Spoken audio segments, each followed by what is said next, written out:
Ready to open the hood? UseTool for the tutorials.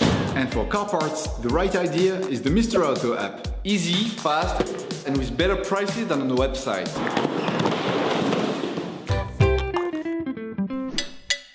For this operation, get hold of the cabin HEPA Plus cabin filter that you can find in the video description.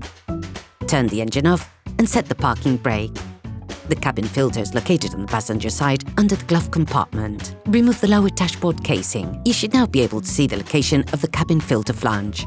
Pinch the two tabs on the cover and pull on it. Take out the filter.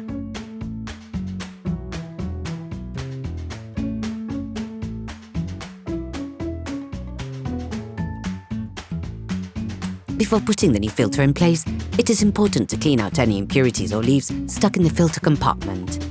All parts used in this tutorial are supplied by our trusted partners. These partners also help us create as many video tutorials as possible. Check them out in the description below. There are three types of cabin filter. The white ones are for pollen, while the black ones have activated carbon. The first one is used to stop dust, while the second one will also filter out smells and gases.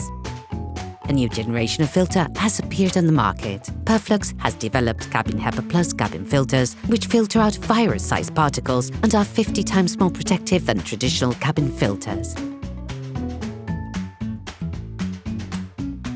The choice is yours. Put the new one in place, taking care to get the right direction for the flow of air. The arrows must point towards the back of the vehicle.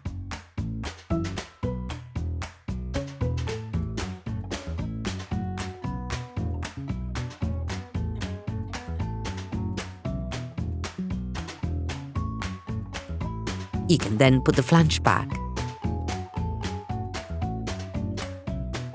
Clip the lower casing of the dashboard in place. Operation completed. Hi, it's Theo from UseTool. I hope this video has helped you a lot in your car maintenance. We would be super grateful if you could spread the word so that we can produce even more tutorials. Simply give us a like, a comment, and hit that subscribe button. It really helps us boost the channel and help the whole community. Thanks a lot and have a great one.